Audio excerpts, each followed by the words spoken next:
Welcome back to Rise to Liberty podcast. Today we have a very special guest, a very harrowing story. First and foremost, this is a conversation that could be very, very triggering to some. And any of my recurring viewers or any of the new viewers, I don't use that word lightly. Of course, this is not a triggering as a liberal might use it. Somebody on the left. This is a conversation that actually could be very damaging to some, or those who are not very that don't want to hear very challenging and tough things. So I am just giving this forewarning that this is going to be an open and honest conversation about, for lack of a better term, evil. And if you believe that you cannot handle this conversation, or if you have suffered any sort of trauma in the past, and you are still struggling with these things, maybe this is an episode that you should probably skip. So just to give a fair warning, is there anything you would like to add to that, Jenny?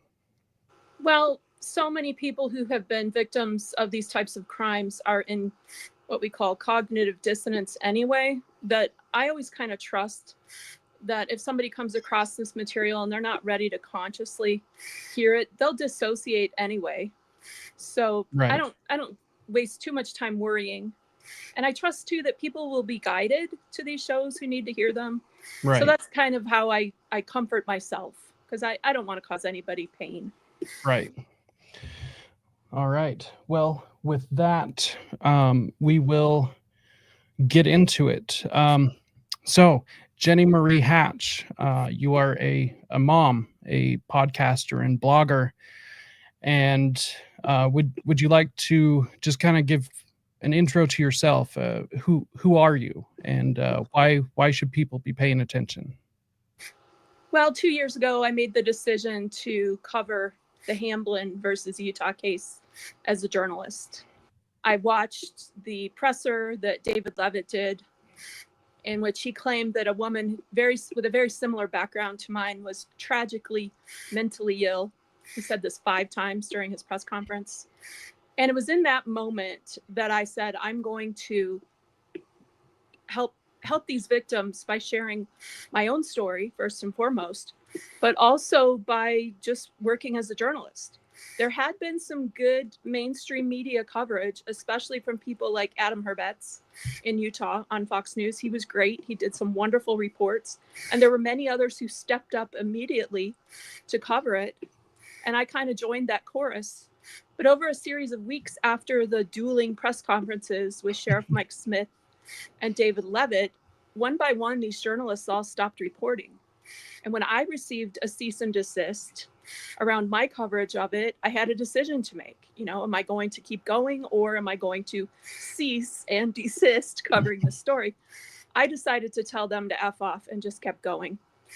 And I am so grateful for people like you and Goel at Investigations and Ritual Abuse and others who have been stalwart in covering the story, because I believe it is now completely underreported and it needs more coverage. It could use a crowdsourcing from people who are into true crime and really want to dig into the next big story. I would really encourage anybody listening to step into the fray and join us. When did you start covering this, Jacob? I didn't notice when you decided to take it on. The very first time that I released a coverage of it on my Substack, which I will link below for anyone to go check out. It's just a basic overview of what had happened with these press conferences that Jenny had mentioned. It was probably just a couple of weeks after that first press conference. Okay. Did you feel any terror around covering it yourself? Were you scared? No, I actually, I feel a need to do it. I feel as though, I feel as though this is one of my callings. Yeah. a little bit of background beforehand. I had been covering, things like mind control, behavior modification. I have a major issue with the satanic panic narrative, the framing of a witch hunt of these things. Organizations such as the False Memory Syndrome Foundation, who is or was they're no longer an official organization, but their damage to everything. It's kind of what I was doing in the background, and then this story came out, and I had to jump on this immediately. Also, like you said, it is underreported. Yeah. And I think that is on purpose. I think it is for a reason. And so it was just one of the things I have to do. I feel as though I'm being called to do it. I am too. And on days when I felt nervous and scared, I was more afraid of being killed than being sued. But now we are the people Utah being threatened with a lawsuit. We know Goel at Investigations and Ritual Abuse is being sued for stalking. Yes. Not the Hamlins, though, that family down in Spring City. What's their name? The artist. The Benyons. Yeah, the Benyons are claiming that him covering the story, acting as a journalist, is evidence of stalking. So we'll see where that goes. He's hilarious because he is fearless, and he's beating them in court right now. The courts aren't quite sure what to do, but that's been fun to follow.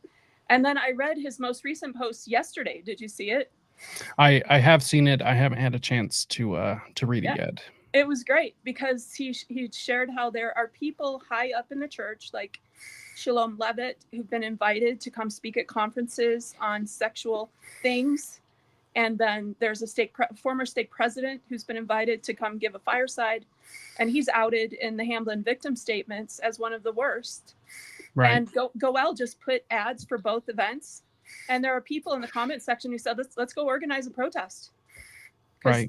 It's apparent that there are many people who are either ignorant about these things, they do not believe them, or they are in cognitive dissonance and they're not able to quite see the truth.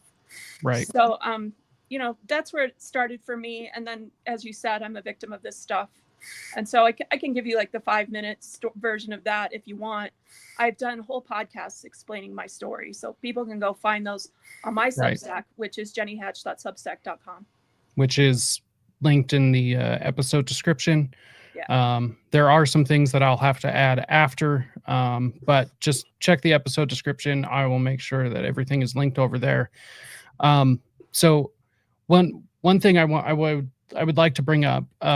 So you are LDS, correct? And you were raised in the LDS church, correct? I consider myself third generation because although my parents joined the church when they were teenagers, my mom was 10 and my dad was 17 when they joined. Both sets of grandparents eventually joined and went to the temples. So I consider myself third generation. My dad was a full-time seminary teacher in Star Valley, Wyoming for 3 years. And my parents were all in with the gospel. And where was your family religious before, or? Oh, yeah. My grandmother raised 7 children, my maternal grandmother, and she moved a lot because my grandfather was in the military. And so every time they moved to a new location, she would send the children to the church where they could walk that was closest to where their house was. It just so happened that when they moved to Riverside, California, the closest church was an LDS church. So that was the beginning for my mother. And what decade were we talking about? My mom was born in 1941. My dad was born in 1936. He joined the church because his older brother had joined and told him there were some really good looking girls at the local congregation. He should come check them out. So, well, he's definitely not wrong. So there are very good looking people on both sides of that aisle. So, and I'm not sure if that's exclusive to the LDS church, but it is very true. Utah and surrounding states, I think, have very, very good looking people, all things considered. Well, he grew up in Detroit, and so it was a small branch in Detroit. Most of the members in Michigan have ties to the Right. West, and other things bring them to Detroit. But my dad's, Right. third generation Detroiter. So yeah, let's go through, I guess, a quick synopsis. I do encourage any listener to go and find these episodes where Jenny does get into her story. They are a difficult listen, but in my opinion, I think it's a very necessary thing, especially if this is a topic that anyone plans on championing. If it's something that you would like to help the movement or anything, victim or survivor stories are I would say necessary, although I don't quite like that word. They are very important, so I would encourage anyone to go listen to that. And once again, it will be linked in the episode description. So, well, these stories are important because as childhood victims, pretty much all we have is our memories. And especially if they're fuzzy or we were little children, pre-verbal children, all we have to go on are these nudges from our own minds with no evidence, almost no evidence. And so almost impossible to prosecute. And I think that's some of the problem with what you're seeing in this Hamblin case, that it was dismissed without prejudice, which means the judge said, hey, there's something here. And down the road, if more evidence comes forward, we'll open it back up. But for now, we just have to dismiss it. That's what happened to them. And then you had a couple of more victims show up in the form of Tobias Schroeder and Emily Sheets, who claim that David Hamblin messed with them in a most disgusting way. And so they reopened the case. And it's been incredible watching how the machine, the legal machine in Utah, has bent over backwards not to prosecute David Hamblin and his former wife, Roselle. So that's been horrifying for me as a victim to watch, because when we heard they were arrested, we're thinking, oh man, we're going to be in court next week and we're going to get a conviction and that's it. It's been it's going on 3 years. So it's been frustrating to watch. And I don't have any hope that I will get any sort of justice for my situation. I'm 56. Most of the people who mess with me are dead, including my own father. And so I share my story just to be a beacon of light to anybody else who's interested in learning more about how this works. And really, my heart is with anyone who is struggling. Maybe you're feeling suicidal, depressed, but you don't know why. And you suspect that you are maybe a victim of some of this stuff. I hope that something I share in this next few minutes will be helpful to you, because you are the one I'm the most concerned about. In the eternities, we will get perfect justice at the judgment bar of God, when all things will be revealed and Heavenly Father will dole out his punishment.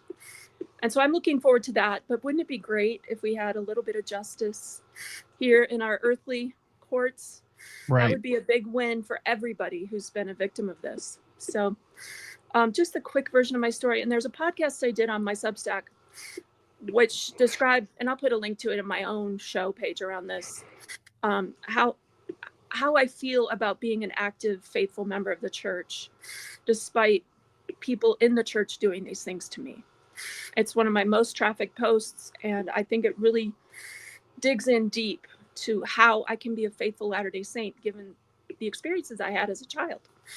So check that out. But basically, my parents are some of those who were seduced into the cult. They were not born into it. You have this thing about, somebody's 5-6 generations of this satanic network. That wasn't my parents. They were seduced and invited to come join, and they didn't know what they were joining. And somehow they were compromised. And you're seeing this with the Jeffrey Epstein and the Diddy stories, that these networks function by getting compromising material, whether they drug you or they get you high and they get you in a video or still photo situation where they're taking pictures of you having sex with a child or doing something heinous. They get the materials to extort you, and then they've got you controlled. and this is what I believe happened to my parents. They were brought into this group of people, and they weren't just Mormons. They were all the movers and shakers in the Detroit area. And I grew up in the same stake, the Bloomfield Hills stake in Michigan, as Mitt Romney. His father was our stake president. He eventually became our patriarch. When he died, my father became the patriarch of that stake. So I'm not saying the Romneys were involved in the network. I don't know. I don't have any evidence of that. But there were people from business and sports and the arts, the education establishment, and the churches who were involved in the Satanic group. And they operated very much the way that you hear that Epstein did, Jeffrey Epstein, you know, with just controlling people, threatening them. And then there were real punishments. People would disappear, they'd be killed. Sometimes their kids would be killed. And that always sent a chill over the whole group, like, stay in line. Don't you step out of line. If you try to, we're going to mess with you. And so I believe that's the umbrella that my parents functioned under for their whole marriage. My dad died a couple of years ago. My mom's still alive. I don't have any contact with her, any of my 7 siblings, their spouses, nieces and nephews. I am completely outside of my family circle. And that was because of my choice. I could not rub shoulders with them saying I was tragically mentally ill. You know, Jenny's just crazy, especially when I started talking about the ritual stuff. So false I was memories. Yeah, exactly. My mother gave me Elizabeth Loftus' book and handed out to the whole family. Said everybody has to read this. And this is False Memory Syndrome book written by her. She was hired by the False Memory Syndrome people to write a book explaining how, you know, it's all just these therapists implanting all these fake memories. That's the shtick. But those people are going down. Fiona Barnett in Australia was very involved in outing them as families whose own kids were outing them as pedophiles. And so they're not really functioning anymore. But the effect of that group is still with us. It's still affecting us. Very much. Yeah. So I was given all the programming to make me a controlled slave. That's the goal. They want you to be absolutely controlled. So I had the infant ritual. Real quick. So you are, for those who don't know, you are talking about what I guess Goel has rightfully dubbed the LDS Church of Satan. Although it seems as though, at least through my investigation, that there are outside influence as well. And so this is a group within the church that have kind of subverted they use their religion, LDS leadership. Yeah, they use their religion to cover for their Satanism. And they go looking for families to join them where it's obvious the kids are being molested by somebody. And they do that on purpose so that if anything comes out with the kid, a bad behavior, an addiction or whatever, they can point to the sexual abuse and say, oh, this kid's a victim of incest, you know, and then they're all on board with that. Go ahead and prosecute whoever did it. And it's cover for the true crime, which is the satanic rituals that the children are being subjected to. Right. So I had all of it. I had their induction ceremony. When you're a newborn, they do this thing where these men are surrounding you and they ejaculate on the baby. That's your welcome to life, little child. We own you. I had that. I had a 4-year-old ritual when I was forced to kill a dog. I had a 7-year-old ritual when I was forced to kill a child. And it was this memory that kicked off my recall of all of the ritual stuff. I had these memories erupt in 2011. I was incredibly suicidal. I even had to check into a mental hospital for 12 days because I was so suicidal, and I didn't want my kids, who are all teenagers, and my husband to have to, you know, micromanage my suicidal situation at home. I did it to give them some space. Right. But that was the beginning of me remembering and recalling these traumas. And then later on, I realized that I had been impregnated twice during some orgies, and both of those children were sacrificed. What they do is they let the girls get pregnant, go a couple of months. Once they start to show with their pregnancy, they will abort the baby and use it in a sacrifice that involves cannibalism. And this is in the victim statements in the Hamblin case, but it happened to me twice. 2 of my children, when I was in middle school, were sacrificed during these rituals. That was the hardest thing for me to reconcile. It almost took me to death's door for a couple of months. I was so fragile. I had put on so much weight. I had ballooned up to almost 400 pounds, and my body and my mind were screaming distress. but I was able to work through it. And the very next summer is when this Hamblin case broke, and I started reading the victim statements, and I was like, oh, I guess this is a thing, because it happened to these girls too. When you have one of these things happen and you're reconciling it, you often feel like you're the only one. You know, you don't really know that other people have experienced these same things. When I crossed paths with Fiona Barnett and told her what happened around the ritual when I was 7, after they made me shoot this little child, all the adults who were there went over and started sodomizing the wounds, you know, having sex with the wounds on this child's dead body. I told her that, and she said, oh, that's a satanic ritual. That's what they do. Yeah. That's what they do. And I was like, good to know. For a couple of years, I had really questioned that. They didn't do that. They couldn't have done that, you know. And then it was like, nope, she confirmed that's what they do. So this is about as grody as it's going to get. Those of you who are listening, I'm not going to go into any more gross detail. Those are the worst rituals, and they do them to sear your mind, and they do them before you're 8. That's a big deal, because they know that once a child turns 8, it's harder to program them to never remember. They convince you as a little child under the age of 8 that if you ever tell, they're going to kill you. They're going to kill your mom, your grandma, your sister.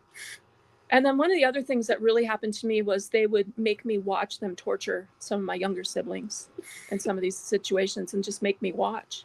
A couple of times I would go try to save them, and, you know, it'd hold me back. Those were also some really difficult things to reconcile.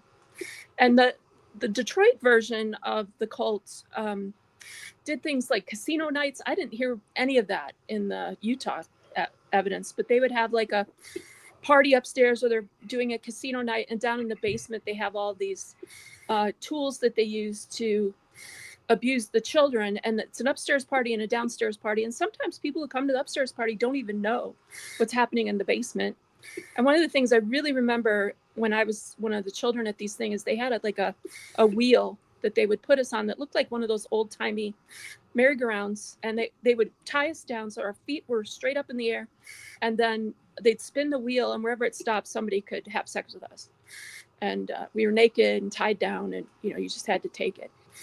So that was a vivid memory that came back. And if anybody else has experienced that, I've never read of anybody else experiencing it, but I'd love to have corroboration on that, because it's come back to me several times. So one thing I was curious about. So anyone familiar with this is trauma-based mind control, which these are techniques that were perfected under programs such as MK Ultra. This is, however, it's not new. That's not when it started. Of course, trauma-based mind control can date back thousands of years. For as long as there has been people, there has been people wanting to control other people.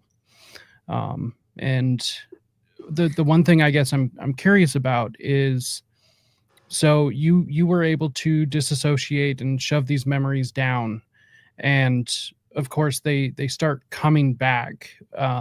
What was it? One big floodgate that opened, bits and pieces, and then what really was it that triggered these memories to come back?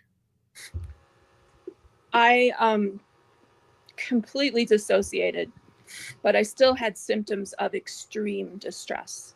My fingernails had these huge bumps on them. And I had this all through my 20s too, just these bumps, which indicate trauma. I had a suicidal depression when I was 15.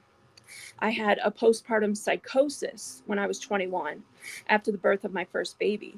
And honestly, being in a mental hospital for those 6 weeks was so life-changing, because I met dozens and dozens of women who told me, oh, you know, I had postpartum depression. All of my mental problems started when I gave birth to my first baby. And so these women were cautionary tales of like how my life could go.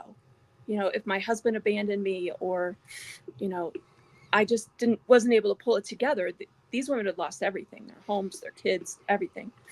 And so being in that situation, I was in the state mental hospital in Pontiac, Michigan, called Clinton Valley Center, which had a horrible reputation, one of those old-timey mental institutions. I was gang raped the first night I was in there by 4 of the orderlies. And in these institutions, quite often, they will assault The staff will assault the patient on the first day. And then if they have any symptoms of that assault, they'll just blame it on, well, she's mentally ill. And that's definitely what happened. I was terrified of being raped the whole rest of the time I was in the hospital. I eventually ended up in front of a judge during that 6-week lockup because I was refusing to take the medications. I kept saying, I'm breastfeeding a baby. I can't take your drugs. But they eventually forced me to take the drugs. I ended up taking them for 14 months. And then I went through another suicidal period where I was like, Father, I'm either going to kill myself or you have to show me how to get well. I know you know how to do it, so tell me what to do. And ironically, the first thing he said, this is from the Holy Spirit, was buy a grain mill, start grinding grains fresh every day and bake something with it every day and eat it. And that is your foundational layer of health. And when you look at the nutrients that are in whole grains, and I eat them all, kamut, spelt, wheat, all of the alternative grains, the heirloom grains, they all have the nutrients necessary for vital brain function. And what do our elites tell us?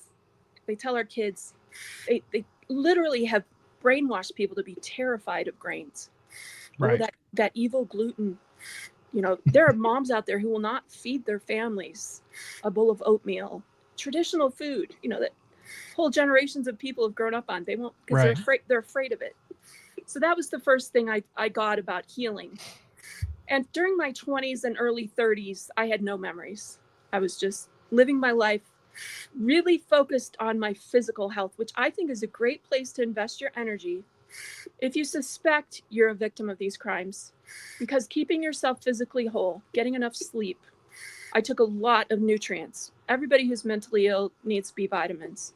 I was taking these vitamins by the handful. I got into Chinese herbs. I'm going to do a little product placement myself. I got into essential oils. And what's fueling my day right now is doTERRA's little electrolyte. So that's my product placement. I have a little doTERRA business that funds the free portions of my Substack. So go check it out.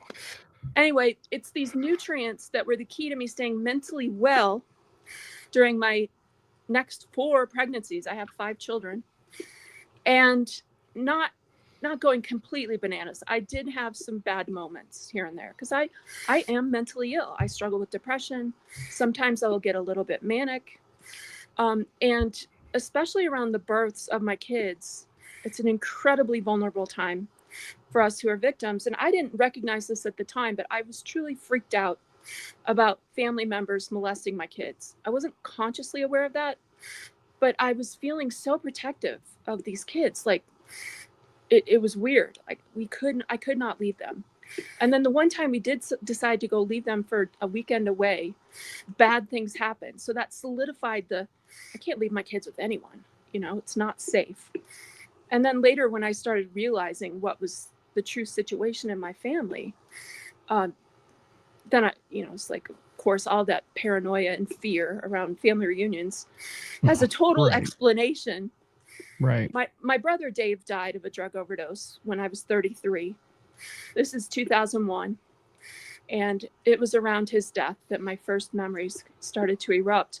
And it was memories around just family pattern incest that I worked through for the first 10 years. I had no clue that there was any sort of ritualized anything. I didn't even really understand what ritual abuse meant. I remember talking to a therapist around my brother's death and him saying something like he really struggled working with those who had been ritually abused. And I said, oh, you don't have to worry about that with me. Nothing like that ever happened to me. So that was kind of how I was during my 30s, just a victim of incest and trying to navigate the, treacherous waters of family relationships. I outed my uncle as being, the first thing I remembered was him and some of my older cousins sodomizing me when I was 9 months old. And to them, it was a game. Oh, look what we can get this stupid baby to do. They were all laughing.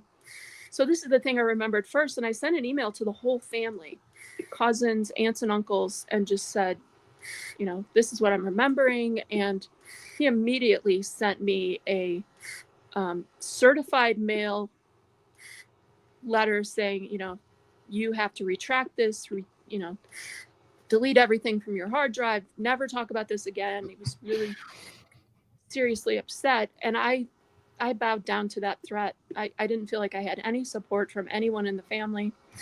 And then I checked myself into the mental hospital because I became incredibly suicidal.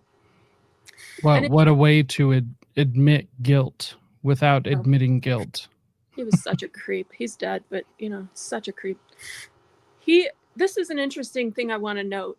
As I was remembering this incident, which happened when I was 9 months old, my parents had gone to the Harvest Ball at the Steak, Bloomfield Hills Steak Harvest Ball. It would have been 1969. No, it may have been 68 if I was 9 months old. As I remembered him molesting my little sister one time.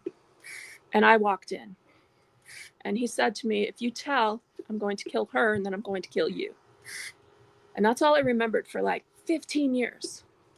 And then during one key healing moment, years later, I remembered that once he was done sodomizing her, he grabbed me and made me do it too. And I didn't remember that for a long time.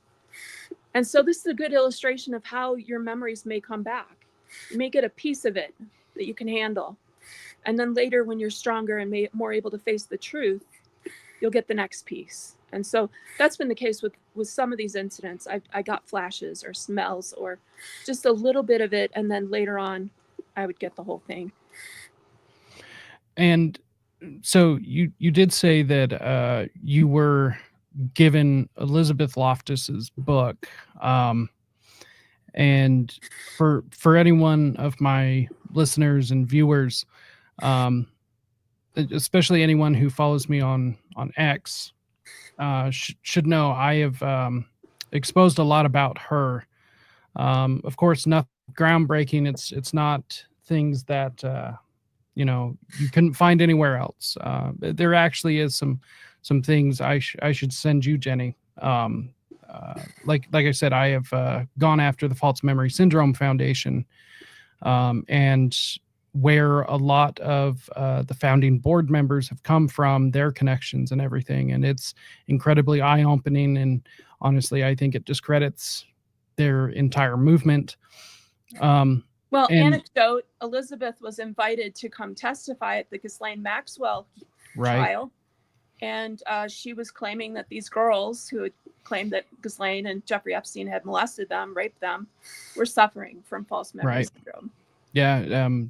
She had actually testified on behalf of Ted Bundy here in Utah in the 70s. And she, at the time, even admitted, not directly like this, but this is one thing I covered, that she was very attracted to him. And she is a person who is also a survivor herself of sexual abuse, and she wrote it off as no big deal. It's just, so what? And I didn't know that. Yeah, it's incredibly disturbing.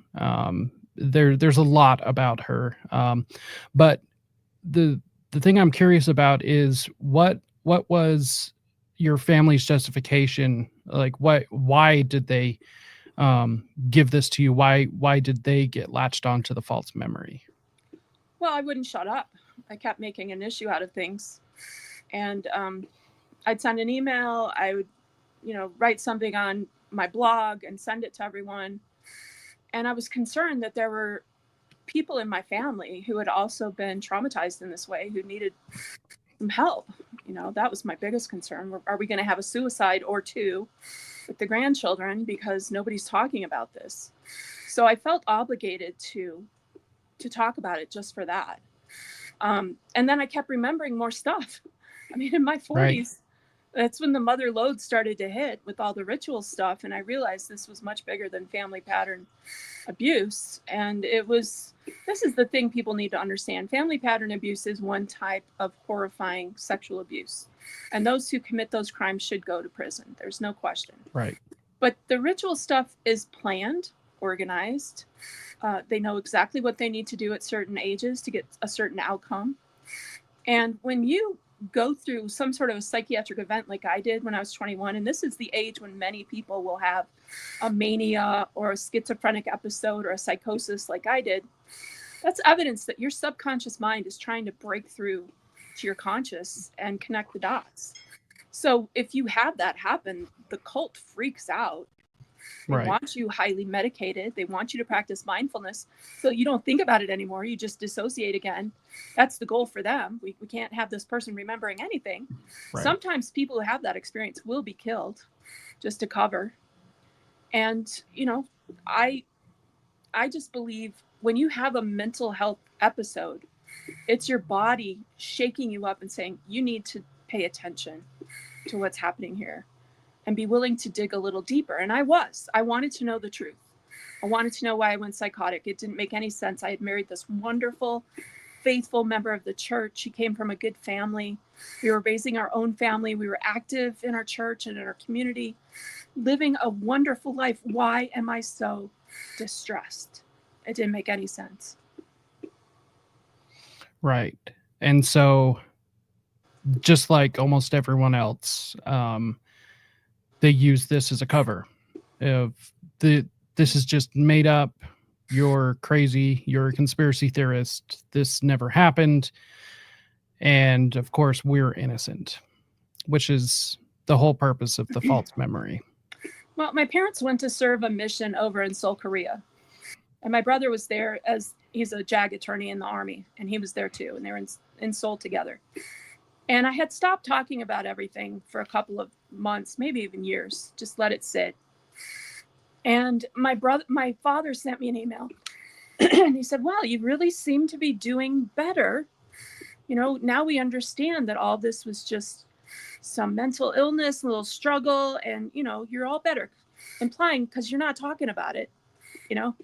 And Right. I wrote him back immediately and said, I am more convicted than ever that I was molested by your brother, by various people in our family. And that was a moment when I think my dad truly freaked out that I was not letting this go. And then it was very shortly after that that I actually remembered him doing stuff too.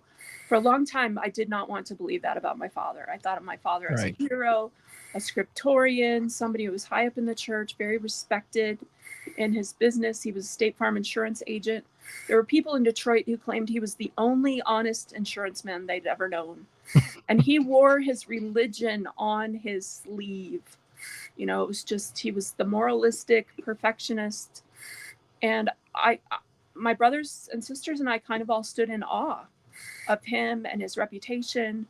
He and my mom were very good looking people, talented, into music, and very engaged in our community. And so to stand up to that, I mean, his younger brother was kind of a loser in the terms of couldn't hold down a job, constantly going from job to job, finally ended up living in his father's basement, his father-in-law's basement in Provo, Utah.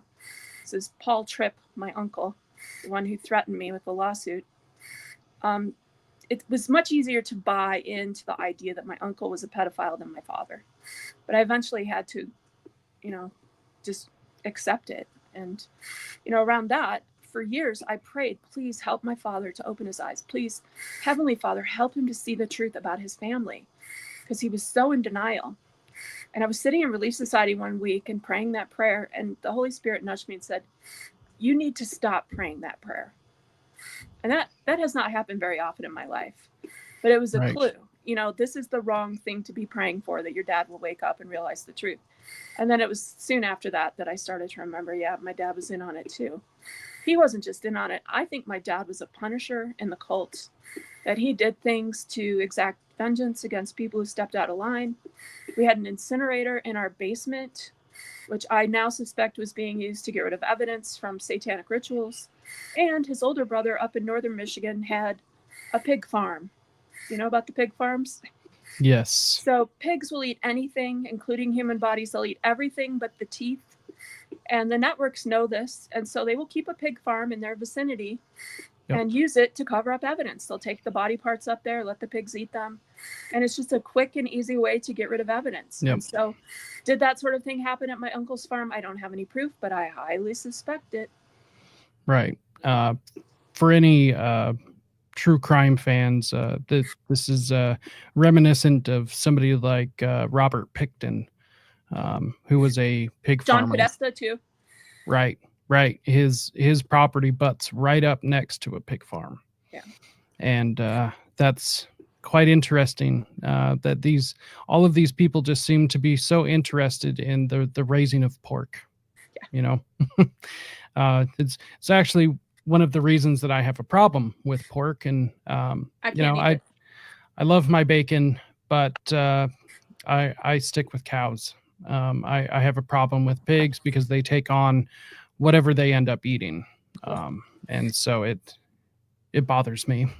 So it's also forbidden in the scriptures. People never talk about that. Right. Do you know if your family actually ever came in contact with the False Memory Syndrome Foundation or any representative of? I think for a couple of years, my mom knew that this was coming and that eventually I would, come out very strongly and make these claims. Right. And when I did, it was like she was ready. She sent the email back to the whole family. There's a book everybody needs to read that fully explains what Jenny's going through. She didn't mail me a copy of the book. She just sent a link to everybody saying, go read this book. And I was so insulted because the idea is that you are being brainwashed by your therapist. These evil therapists are putting these memories in your mind, and you're just a victim of that, and there's nothing to see here. And my question back to my family is, why would you think I'm so stupid that I would allow somebody to do that to me? It doesn't make any sense. Do you really think I'm that gullible? And so I rejected that out of the gate. But most of my memories, as they have returned, have come back where no therapist was involved in my life for years. I would just feel something coming up and go lay down in my bed, cover myself with prayer and essential oils and music, and I would just pray. All right, tell me what I need to remember. And then I would have a nudge. Yeah, this is what it is. Quite often I'd break out in hives from head to toe. I would have to be in the fetal position to just feel safe. There was one time I was going through this, and my husband came busting in our bedroom with his guitar and started singing to me. He knew what I needed. I was there just ready to kind of like bolt in my own mind. Sometimes when you're in the situation, you'll assume another identity. You'll pretend you're a celebrity, or you'll, just lose yourself in some nonsense as protection. Right. So Paul came in and started singing to me, and he stayed for like an hour just singing all my favorite songs. And then he said, Jen, don't leave me. And left our room, and it's just what I needed. My husband's not a therapist. My husband was being guided by the Holy Spirit to know what I needed in that moment to help to keep me from falling over the cliffs of insanity. And it worked.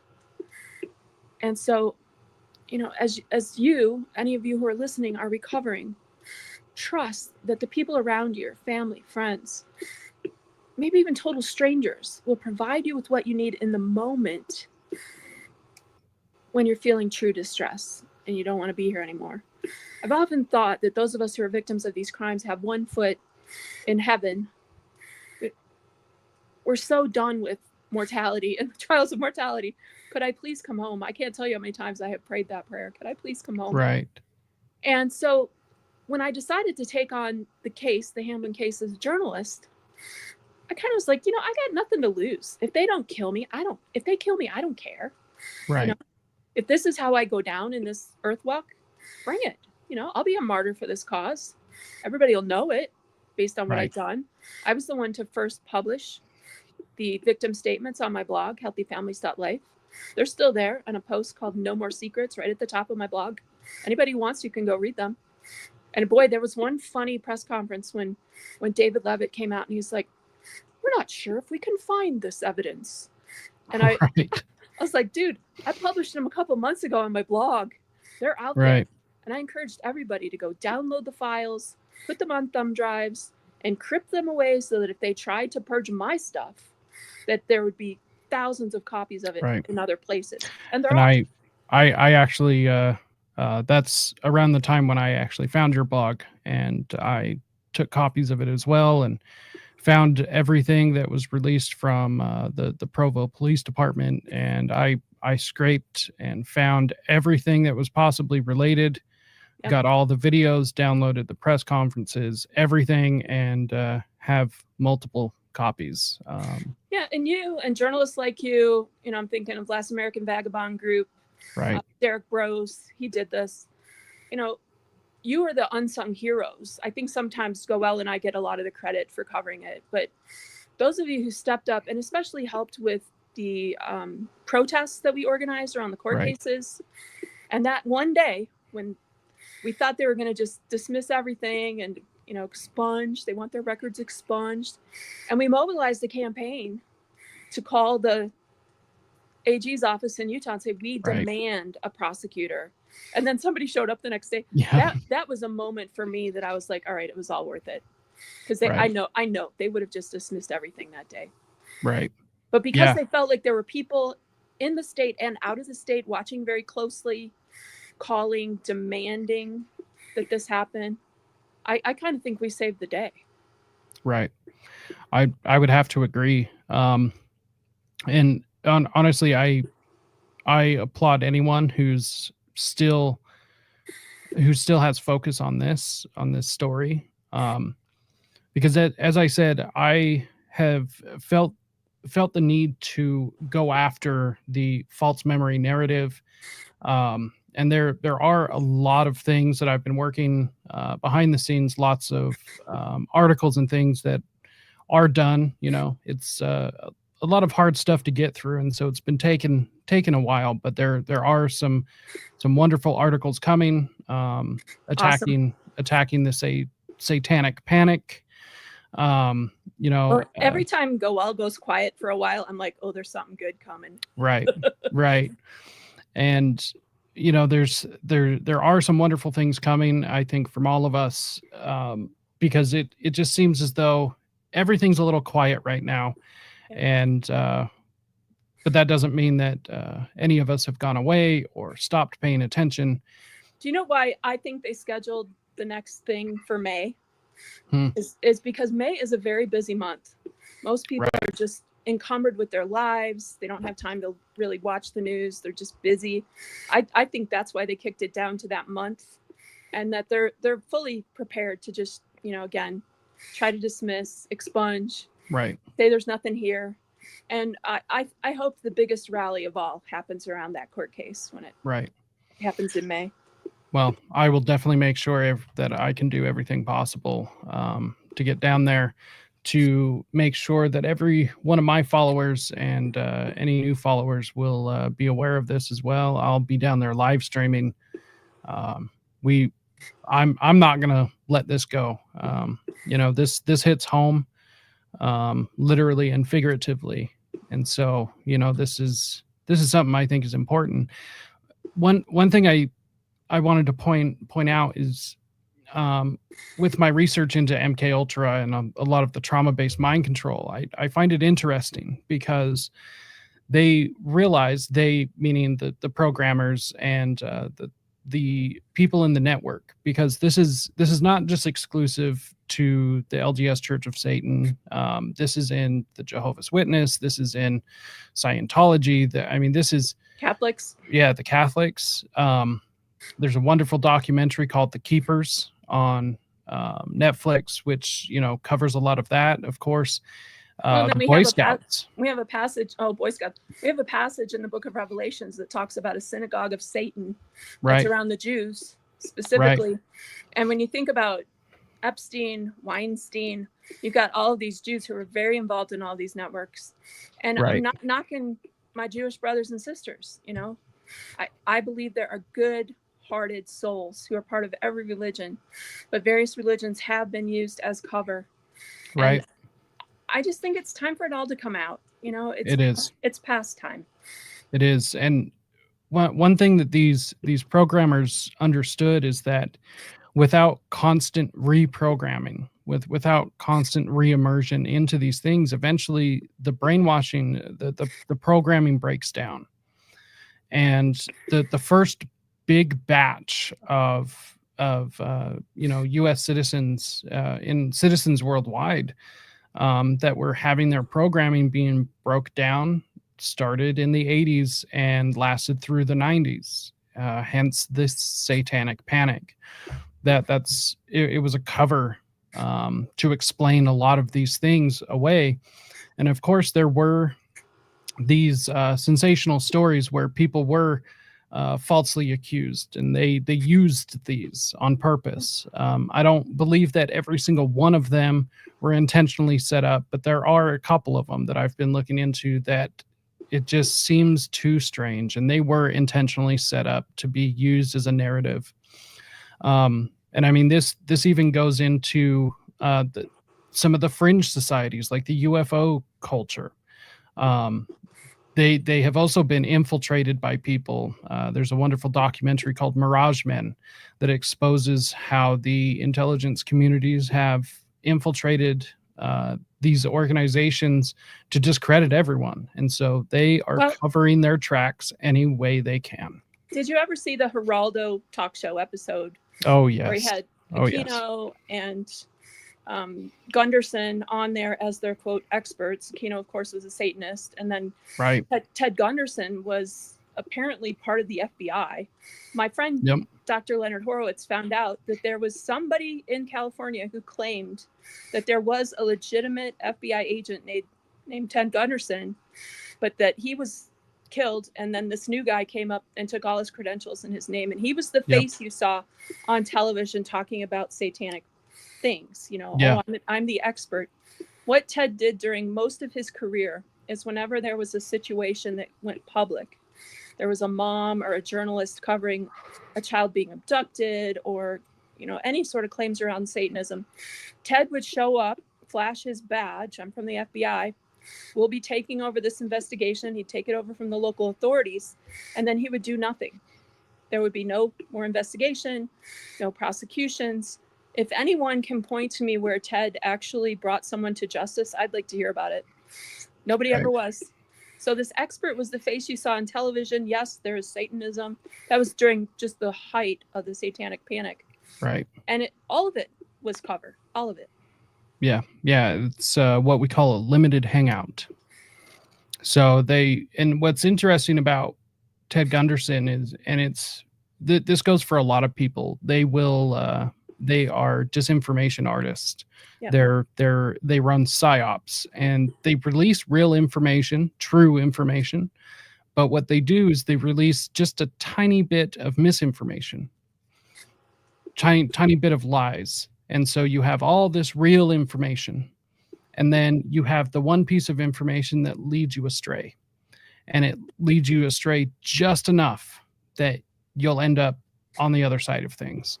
Yeah. And that's what he was really great at. And so it's like, for instance, the one thing I think was really great that he did, and it wasn't just him, but he did lead the charge on this, was he was able to set up a excavation of the McMartin preschool site after, unfortunately. I think that was also done on purpose, but they actually did find the tunnels that all the children talked about, all 300 plus of them, which, if there's 300 plus children, do you think all of them are lying? That doesn't make sense. And they use that today the way that the drug industrialists use polio. Right. You can't question polio. You can't question the McMartin preschool. And it's been so drilled for all these decades into everybody about what's the truth and what's fake and what's panic. Right. And I think it's time for all of that to just be whisked away. I don't know if you watched the Kash Patel hearing yesterday, but Kash has been particularly outspoken about some of these issues for the last few years. And because he was the one who was hired by Devin Nunes to come in and do the initial investigation around the Russiagate hoax, he's in everything. He's got the documentation. He's got the proofs. Right. And I personally believe that it's all going to be exposed, whether it's through the Diddy story or Jeffrey Epstein or whatever. We're going to come to a much deeper understanding of how these networks have operated to control all of us through the media and through, the education establishment, which they basically own and run. And Trump coming in like this wrecking ball the last few weeks honestly have been some of the happiest days of my life. Right. Watching the hearing yesterday with RFK Jr. and Tulsi. I mean, these are huge, monumental shifts that are occurring in our body politic. And again, no more secrets. We're there. We are there. And I'm so looking forward to justice for everyone who's been victimized by this. And in many ways, that is all of us. Whether you were actually tortured as a child or you were someone who was just gaslit all through your education to believe certain things, vaccines are safe and effective.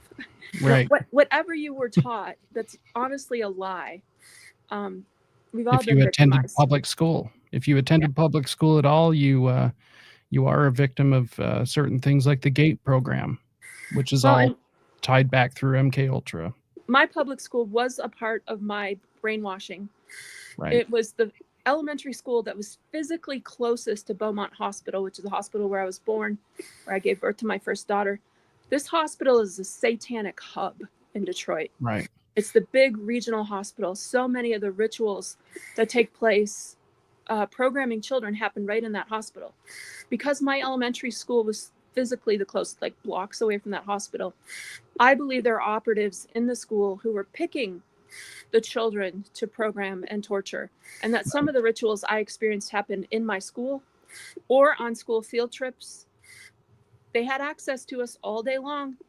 And if principal wants to see this child for an hour or two and nobody knows what's going on, I believe they set up these types of scenarios in many institutions, from preschools to daycare centers to just regular schools. And that Fiona claimed there was all kinds of ritualistic stuff going on in the universities in Australia. I had Fiona Barnett on my podcast a couple of years ago. We had a big 2-hour conversation, and she's written a book that everybody should read called Eyes Wide Open. And she's been a hero in all of this, outing the Satanic Network. Yeah, she is incredible. Her home country. We'll start wrapping up here. But one thing I kind of wanted to end on is, throughout all of this, how were you able to move? How were you able to actually not fall off that cliff of insanity? I know you had mentioned your husband was a large part of it, but I do know that a lot of this also comes internally.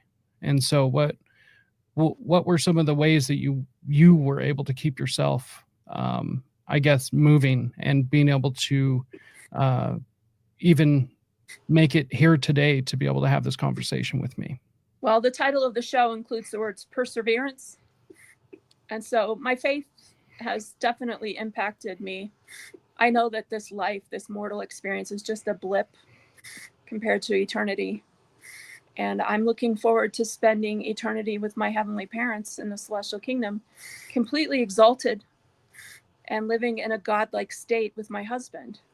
When you have that eternal perspective, it makes the trials that you go through in mortality, it just puts it in perspective. Let's just say that.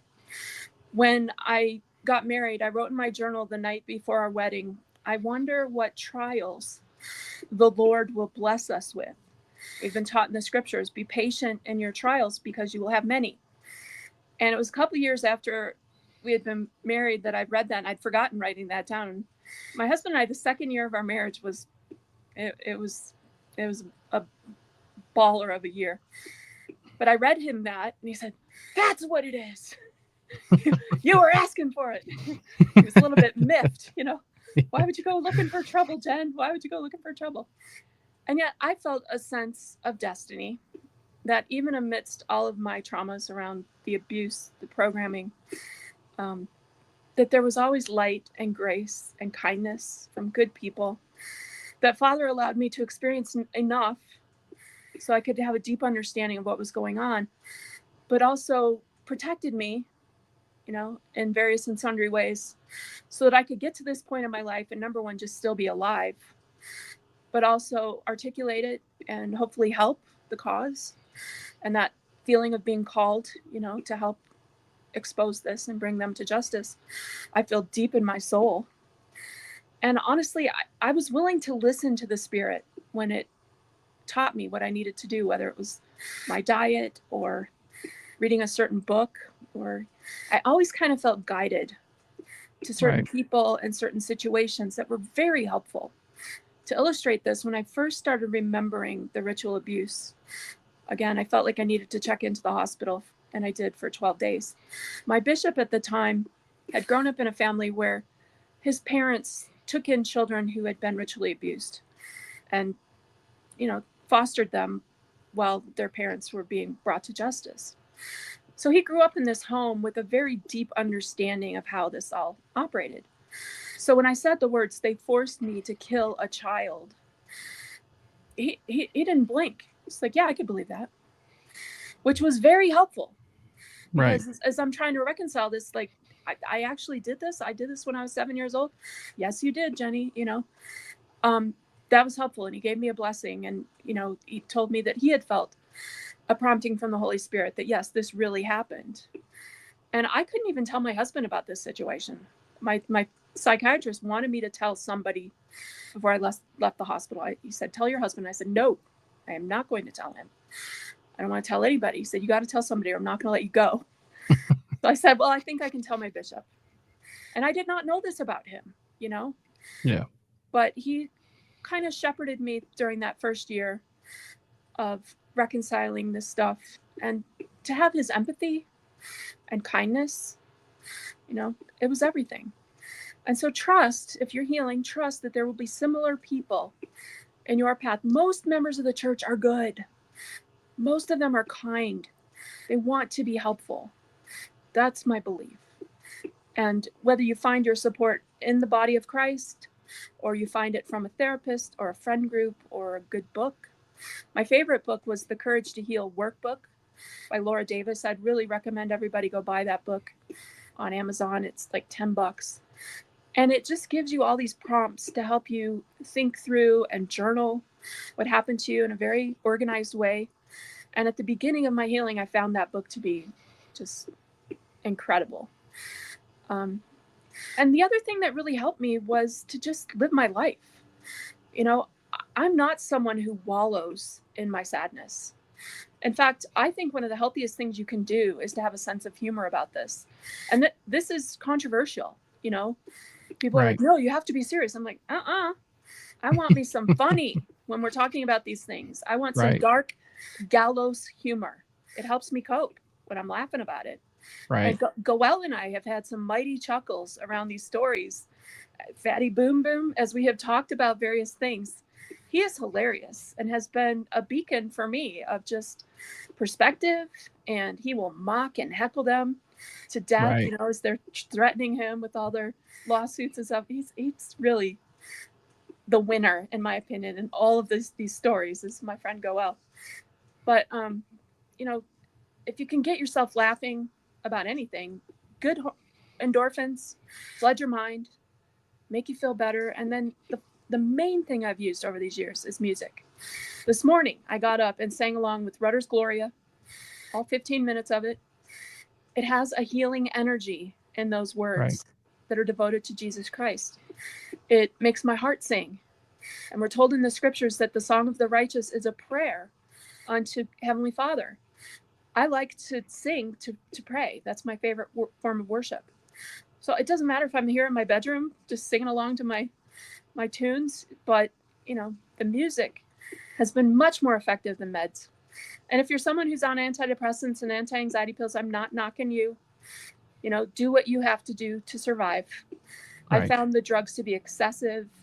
They had me completely snowed on too many drugs. I did take a few pills in 2011 when I was rehospitalized for that suicidal depression. I did it just to keep the peace with the staff. But once I got home, I flushed them all. I like using nutrients to nourish my brain instead of drugs to kind of numb me from the symptoms. Right. That being said, if someone's in a, psychosis or a schizophrenic episode, the drugs can be very helpful. And so I think for an emergency situation like that, if you want to take something to calm yourself down, or they force you to do that, it's not a bad thing. But use it with wisdom and judgment. And if anybody, a psychiatrist or any therapist, tells you, "Oh, you're going to be on these drugs for the rest of your life," that would be the first thing I would question as you're healing. Right. They are not a long-term solution. I don't think so. I mean, I just was not willing to do it. I knew there had to be other answers for me. And like I said, the Holy Spirit nudged me. You get into Whole Foods every day. Right. No more junk food. Nourish your body, nourish your brain. And I've done that mostly. There have been times when I jumped off the bandwagon and found myself eating some junk food, but I find that it immediately affects my brain function to do that. Right. So I have to Same. dig back in and, start eating my whole foods again and taking my B vitamins and minerals and all the stuff I do to nourish. So there are answers and solutions for you out there. And I would just encourage you to take it one day at a time. Don't try to look too far down the road, and trust that your body and your mind will only give you what you can handle. I have a testimony of that. And if it's a 21-year walk like I've had, it's actually been 2001 to now. That's like going on 23 years I've been healing.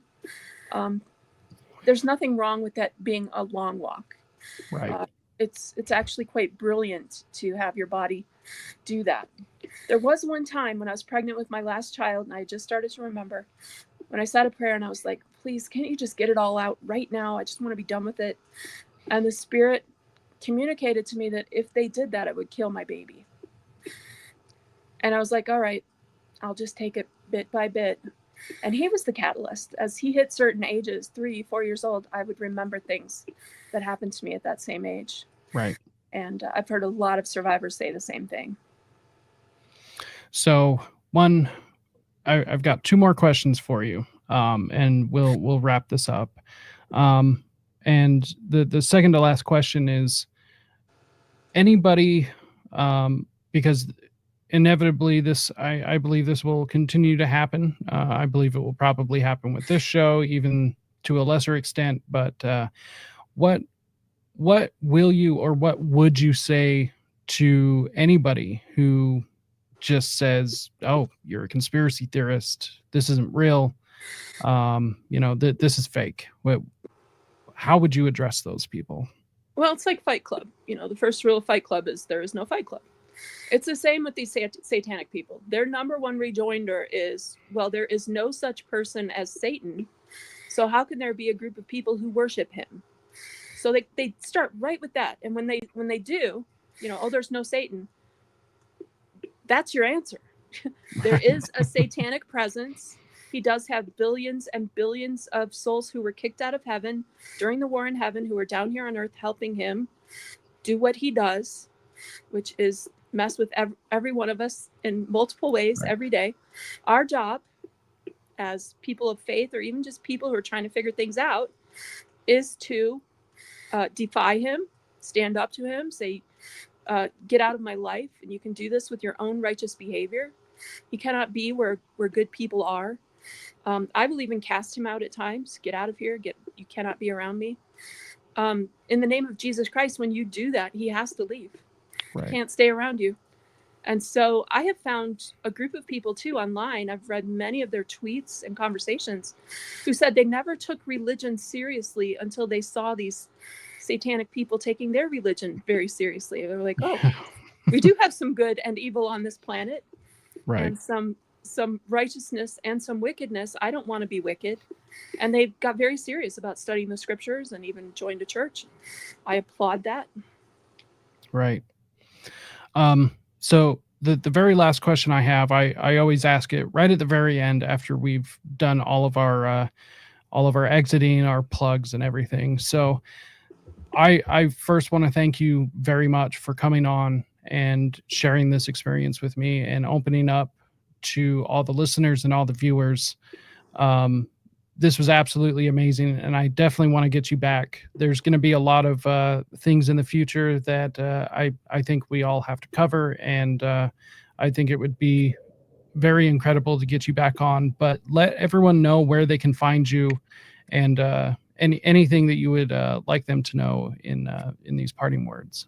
Thank you, Jacob. It was joyful to have you on my podcast a couple of months ago. I learned a lot, and we're definitely, fellow travelers in this war against evil. I have been on WordPress for most of my blogging, healthyfamilies.life. And I have 3 other archive WordPress blogs. I started a magazine called Blogging Mothers Magazine back in 2010, and you can find that. My main Substack I started 4 years ago. It's jennyhatch.substack.com. And that is a weekly newsletter podcast that comes out on the weekends. That is kind of a summary of everything I do during the week.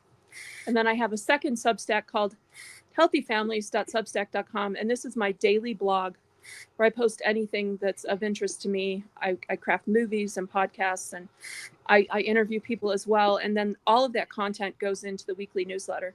So I encourage people to sign up for the weekly newsletter if you don't want to get blasted with emails every day from me. Sometimes there'll be 3 or 4 posts, and that may be too much for you, and I get that. But if you just want the weekly summary, that's jennyhatch.substack.com. I do have a paywall on that one because the subscriptions do help fund my work. Mostly I make money off the sales of my books. I've written 10 books, and also the essential oils company that I work for, doTERRA. But if you want to subscribe, I'd love to have you as a subscriber. Subscribers get to comment. So if you want to come in and comment and share your thoughts. I found, though, that most people don't comment on my content. And I think there are many people who follow it who do not want to be identified. They want to stay anonymous, and I get that. It's very difficult to come out openly about this, especially if someone in your ward or your stake is actively been outed as one of these people. You don't want to cross them. They're killers. Right. They will kill people. And so there's a level of terror, I think, in Utah. I'm out of the state. I'm in Colorado. I live in a gated community in a condo where I feel very safe. My husband takes very good care of me. And so I felt more freed to speak about these things that, you know, if I head out to the grocery store, I'm going to be run off the road by somebody. Right. If I'm in Utah. But if you feel brave and you want to comment and share your thoughts, I'd love to have a conversation with you on Substack or on the app, the Substack app, where I've spent a lot of time these last few months. I love that new app. It's got some really great features. I as well. I'm going to start using the live video more and more, and you'd be very welcome to come on mine as well, Jacob, especially if you have breaking news or something shook out that maybe I missed that you want to inform me about. Just text me and we'll do anytime. Just do a 5-minute, you know, hey, this is breaking news. This is what's happening. I'd love to have you on. But other than that, I'm on Twitter, I'm on X, I'm on Facebook, Instagram, and I do as much as I can. You know, I'm a daily blogger. I spend between 8 and 16 hours a day doing this work. I'm disabled, and so I have to use a wheelchair when I go out, and I don't go out a lot because of my disabilities. So I'm perfectly set up to do this work. Right. Because I'm always looking for ways to fill my time. I'm an empty nester, a grandma. Yeah. All of my kids are gone. And so, you know, I've got the time, I've got the will. And if you'd like to follow any of my social media, I have been highly censored over the years. So you'll see, you know, jennyhatch.com or what those sites have all been taken down. And so I've had like 8 YouTube channels and about 10 Facebooks, and I'm on my 4th Twitter. So I will get active on something and meeting people and following, and then it's just gone. And so the powers that be do not like my voice, but that's okay. Right. Well, once again, I would like to thank you for coming on. And similarly, the powers that be, our big tech overlords, definitely don't like this show very much. They like to censor it, downrank it, shadow ban it, all of these things.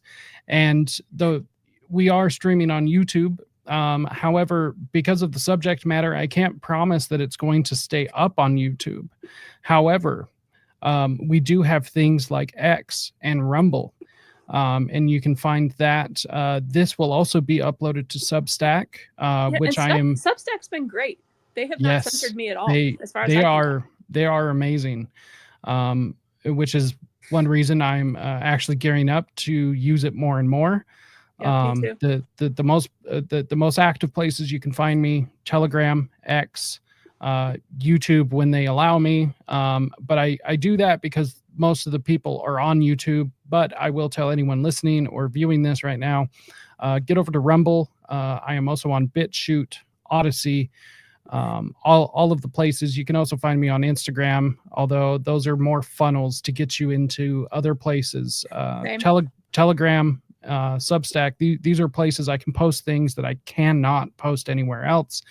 So I will keep this up on YouTube for as long as I can. I'm just big enough I can fly under the radar usually, but they are still watching.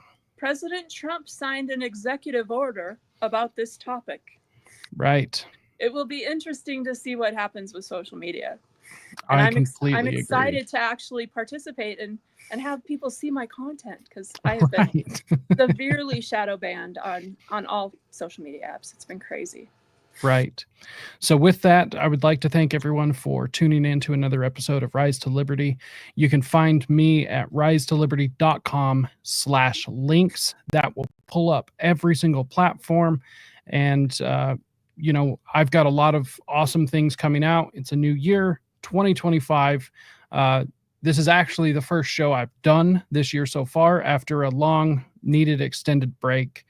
And I'm very, very glad that I was able to have you as my first guest back. So thank you once again, Jenny. And it's an honor. And I'm so glad that you are back. Every time a fellow journalist goes quiet, I always have some moments of wondering if they were killed. Right. I honestly do. One of my dearest friends, Sherry Kane, died. Investigative journalist. And, right. It's so tragic. It's, well, something funny that I was told one time is that the highest the highest award that a journalist can get is actually not the Pulitzer Prize, but it's actually being killed by the CIA. Yeah. So, well, I think they killed my dog. Right. They do that as a warning, Right. Shut up.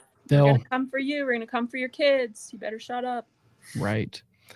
So on that note, we will definitely have things to talk about in the future. Once again, thank you for everyone tuning into this. risetoliberty.com/links. Check episode description for everything related to Jenny Hatch. Now, the last question that I always ask everyone, because eventually I will have a supercut of all of these put together. I love getting everyone's answers, and I would love to hear yours. But why does liberty matter? Jesus Christ is the author of liberty. And there was a war in heaven fought to determine whether or not we were going to have it here on this earth. 2/3 of us said, yeah, we want to be free. 1/3 said, no, I want compulsion. I want a guaranteed fixed outcome. Those people were satanic and followed Lucifer out of heaven. 1/3 of them lost their mortal estate, the ability to become mortal.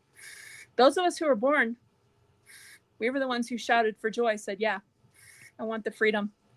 So even if you're a collectivist, a Marxist, a Satanist in this mortal walk, you were one of the ones who sided with Jesus Christ in the pre-existence and said, yeah, I want me some freedom.